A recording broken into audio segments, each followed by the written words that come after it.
very much indeed. And listening to this debate carefully, and speaking from one of the villages in the heart of England, in Yorkshire, it's occasionally very difficult to recognise the descriptions of England, which have been England and Britain, which have emerged during the afternoon. But before I develop my argument, I just want to refer to the fact that it's more than 5 months now since I've been able to speak in the House for medical reasons. I had a bad accident in the new year, but also 2 of my closest relations fell seriously ill, critically ill. One was on life support for 9 days, and I was able to see at first hand the miracles which are performed on an hourly or even minute-by-minute basis by nurses and doctors in the intensive care unit in Pinterfields Hospital in Wakefield. And I will never, my sense of gratitude will never diminish for what I saw. It was quite incredible. And same with the paediatrics unit at the LGI in Leeds, who've been looking after a young member of our family. And I hope the House won't mind if I mention my own surgeon, Mr. Venkatash at Chapel Allerton Hospital in Leeds, who managed to get me up and walking faster than I imagined would be possible. There were times when I was in hospital where it felt as if I was running a surgery, a casework surgery, because when people discovered I was a Member of Parliament and I was laid up, they took advantage of forming a queue to lobby me on all kinds of things. But the thing which was most frequently raised with me was the state of the NHS. The staff, the clinicians, the orderlies, the cleaners, the patients all came up to me and spoke to me about the NHS. And when we heard the Prime Minister earlier saying he's putting record amounts of money into the National Health Service, I just want to give this message, not from me, but from the clinicians and all those people who spoke to me in those quite intense moments when I was there trying to recover from the anaesthetic. And what they said was, the money isn't getting to us. Our incomes are low and being held back. They said that there was a scourge of restructuring going on all the time, preventing them from getting on with the business of providing the kind of level of care that they wanted to provide. And also, they were fed up with outsourcing. And they asked me to tell the House of Commons they were their views, and I captured them in all honesty. I happen to agree with them, but that's beside the point. Now, I want to just move on to the levelling up, the question of levelling up. I mean, one might ask the question, why is it that after 12 years of Tory government, in fact, that it's necessary for the government now suddenly to say, well, we need to level up. I want to refer to my constituency, but to illustrate a national, a series of national problems. And there are 2 aspects I want to raise in relation to that. First is inequality of income. Now, if you look at the average income in my constituency, it's £250 a week less on the average than the amount of money which is earned in wages and salaries in the Prime Minister's constituency. It's a staggering amount of money, £12,500 a year per person working in a full-time occupation. And how can that level of inequality be justified? And I'm sure that there are many people in the House on this side and in other parties in Labour who've got similar problems in their constituencies. How was it that that came about after 12 years of a Tory government? And I want to come later to suggest what might be done. But the second point I wanted to mention, again about my constituency, but it raises a wider question.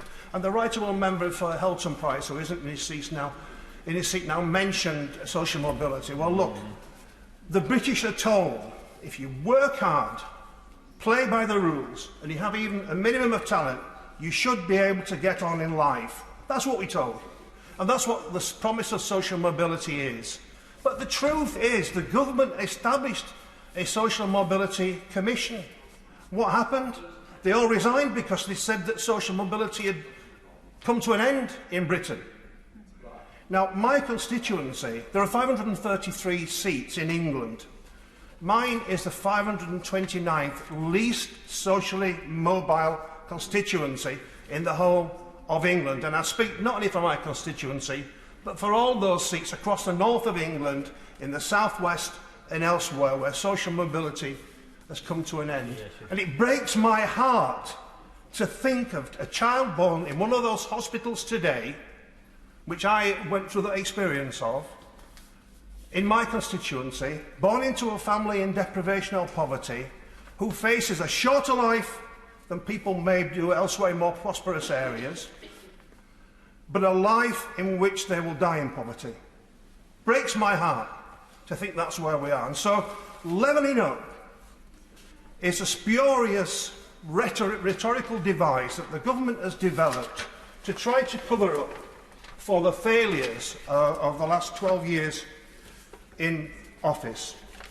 What you have in a society which is profoundly unequal now, where the billionaires are floating on a sea of riches while there are millions of people living in poverty, and children too, and families at work, is a profoundly unequal society. But when you put inequality together with the lack of social mobility, what do you have? You have a class structure, the old British disease, ossified, unchanging, and built on a system which enriches a few and leaves so many millions of people behind. Now, what does the government's programme offer? Well, I say it offers more of the poison which created the situation which we're now in and pretends it's a solution. Because what created the situation was Tory economic policies, austerity, what we call neoliberal economics, and market triumphalism. All of those things are at the root of the problems which face communities such as mine and those across the north of England and elsewhere. And what the speech pretends to do is to suggest that government, the state, can take an active role in levelling up, offering social mobility and a route out of poverty for people in the constituencies like mine. But that is not what is being offered, is it? What we've been offered is more marketisation, more cuts, more austerity, planning laws being swept away in order to deliver more marketisation, and then deregulation. All of the defects which have created the problem, which have left so many communities behind, that's what's on offer. That's what's offering these in this Queen's speech. And I'm sure that ministers in the quiet of their own homes, their consciences may say to them, well, we do have a problem. But the key workers in the NHS and elsewhere who kept this country going through the pandemic have been abandoned on low pay rises which are wholly unacceptable, while prices are accelerating. Now, I want to come back to my constituency as I begin to wind up. If you calculate how much money you need to level up my constituency to the Prime Minister's, it's an astonishing amount of money. £1/5 of £1 billion a year is what would be required to pay people in my area the same as they earn in the Prime Minister's. If you were to try to get halfway there, it would cost you £100 million a year. The staggering amounts of money. What does the government offer? It offers a Chancellor who never hesitates to boast how he is a small state kind of guy. But what's required is an active intervention in the market in order to begin to change the levels of deprivation, poverty and the difficulties which arise, which are at the source of so many problems, the breakdown of cohesion and the other issues, the anger which we see in politics today. £200 million a year to pay people in my constituency the same as they already earn down in the Prime Minister's. There is only one answer to this, and that's a Marshall Plan, a Marshall Aid Plan, on the scale of what happened after the Second World War, in order to begin to tackle the underlying problem. Anything else is just rhetoric designed to persuade people maybe to give the Tories one more chance.